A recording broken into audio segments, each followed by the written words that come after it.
On November 29th, 1952, President Dwight Eisenhower traveled to Korea to fulfill a campaign pledge. Voters assumed that the seasoned general and leader of the D-Day invasion had a plan for victory when he promised to go during the election campaign, but in fact, he had no secret plan. Determined to do something decisive, Eisenhower asked military advisors to study the use of atomic weapons in Korea, something Truman had considered.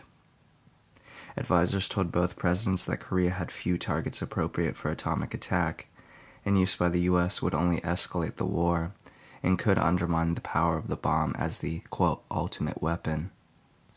Eisenhower privately accepted the argument against atomic warfare, but he leaked rumors of plans to escalate the war, or even use atomic bombs in the hope of pressuring the Chinese communists, whose troops made up the bulk of those fighting the Americans, to negotiate a settlement. The atomic threats proved unnecessary after Stalin died on March 5, 1953, just weeks after Eisenhower took office. The absence of Stalin and the resulting confusion over his succession contributed to the Soviets' eagerness to see the Korean situation brought to a quick end. Further, the Chinese, weary of the costly war, were seeking better relations with the West. These factors, along with the Sino-American compromise over the return of prisoners, led to the end of the war, rather than did Eisenhower's atomic saber rattling. On July 27, 1953, a ceasefire was finally achieved in Panmunjom, a village astride the North and South Korean divide.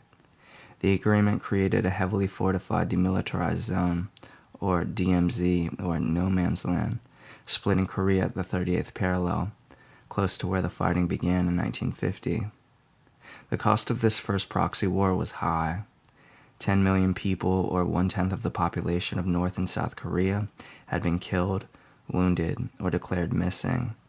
Another 5 million people had been dispossessed of their homes and uprooted.